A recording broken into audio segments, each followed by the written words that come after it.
Hello दोस्तों, स्वागत है आपको मेरे यूट्यूब चैनल स्टडी विद सबचल में। दोस्तों, आज की इस वीडियो में हम क्लास 10th की फिजिक्स चैप्टर नंबर 1 प्रकाश के प्रवर्तन को बहुत ही आसान और सरल भाषा में समझने वाले।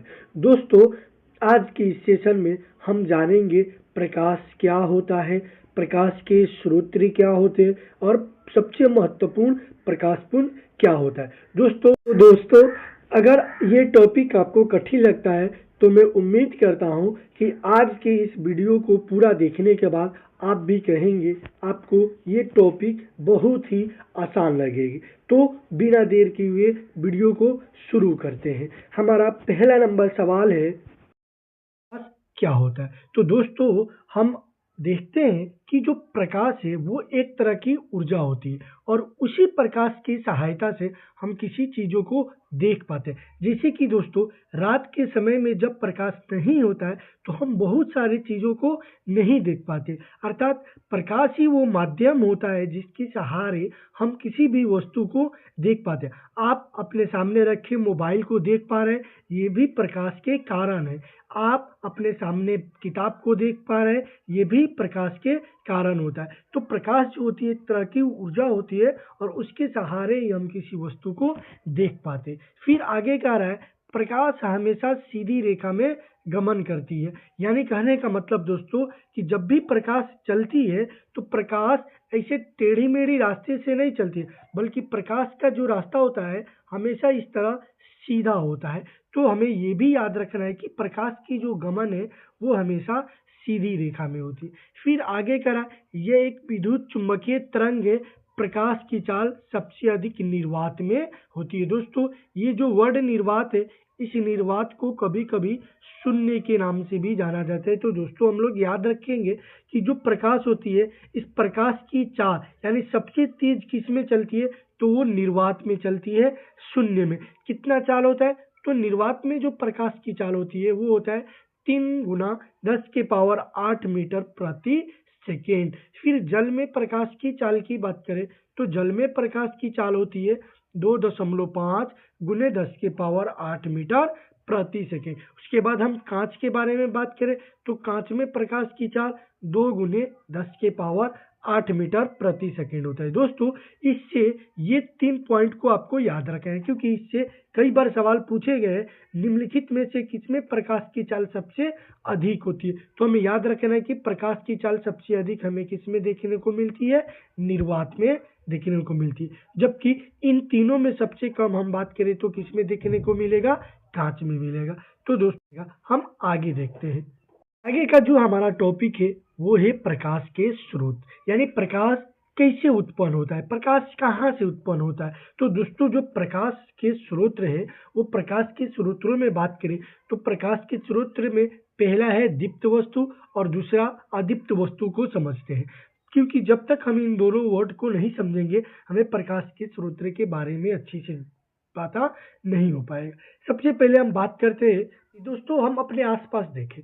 दोस्तों, आप अपने आसपास नज़र दौड़ाएं तो आपको उसमें ज्ञात होगा कि उसमें बहुत सी ऐसी वस्तुएं हैं जिससे हमें प्रकाश मिलती है। जैसे हम बात करें बल्ब की तो बल्ब से हमें लाइट मिलता है। बात करें हम सूर्य के बारे में, सूरज से, तो इससे भी हमें वस्तु प्राप्त होती है। परंतु कुछ वस्तुएं ऐसी जो प्रकाश को उत्पन्न नहीं करती है, परंतु प्रकाश के उपस्थिति में वो हमें दिखाई देती है। जैसे अगर मैं बात करूं टेबल की, कुर्सी की, पत्थर की, क्या दोस्तों ये प्रकाश उत्पन्न करती है? नहीं, ये प्रकाश उत्पन्न नहीं करती है, बल्कि प्रकाश के उपस्थिति में दिखाई देती है। तो जो प्रकाश उत्पन्न करती है उन्हें दीप्त वस्तु कहा जाता है, जैसे बल्ब, लालटेन, सूरज, जुगनू इत्यादि। और अदीप्त वस्तु उन वस्तुओं को कहा जाता है जो प्रकाश उत्पन्न नहीं करते हैं, जैसे टेबल, कुर्सी, पत्थर, खुद हम लोग मनुष्य, ये सभी जो होते हैं वो अदीप्त वस्तुओं के उदाहरण होते हैं।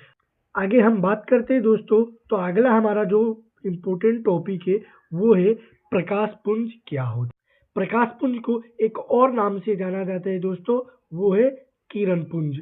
तो इसे हम लोग याद रखेंगे कि प्रकाश पुंज क्या है तो अथवा किरण पुंज क्या है तो दोनों का मतलब एक होता है। तो प्रकाश किरणों के समूह को प्रकाश पुंज कहेंगे और ये जो प्रकाश पुंज है ये 3 तरीका के, एक जिसे हम लोग नाम देते हैं अभिसारी किरण पुंज। अभिसारी किरण पुंज किसी स्रोत से निकलकर चलती हुई किरण एक बिंदु पर मिल जाए तो किरणों के ऐसा समूह अभिसारी किरण पुंज कहलाता है। दोस्तों इसको मैं एक डायग्राम के माध्यम से समझाता हूँ। मान लीजिए दोस्तों कि ये हमारा एक कोई स्रोत है जो प्रकाश उत्पन्न कर रहा है। बाद हम देखेंगे कि जब इससे प्रकाश की किरण निकल के चलेंगी तो वह किरण निकल के चलने के बाद एक बिंदु पर क्या हो जाएंगी, मिल जाएंगी। प्रकाश ऐसे किरणों के समूह को हम लोग नाम देते हैं अभिसारी किरण पुंज, जो एक स्रोत से निकल के और जाके एक बिंदु पे मिल जाए। दोस्तों हम बात करते हैं अपसारी किरण पुंज की।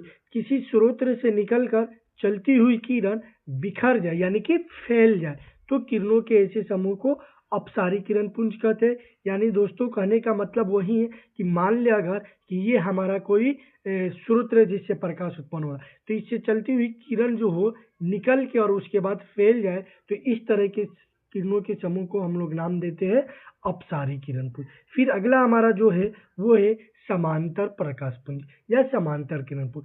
किसी स्रोत से निकलकर चलती हुई किरणों में हमेशा समान का अंतर हो तो किरणों के ऐसे समूह को समांतर किरण पुंज कहते हैं। यानी दोस्तों कि मान ले कि ये हमारा कोई स्रोत है तो इससे निकल के जो किरणें चलेंगी उनके बीच हमेशा समान का अंतर होगा, तो इन किरणों को हम लोग ऐसे समूह को हम लोग समांतर किरण पुंज कहा जाता है। तो दोस्तों आज का हमारा जो सेशन है ये समाप्त होता है। तो दोस्तों अगर वीडियो पसंद आई हो तो वीडियो को लाइक जरूर करें और ऐसे ही वीडियो पाने के लिए हमारे चैनल स्टडी विद सबचल को सब्सक्राइब जरूर करें। थैंक्स।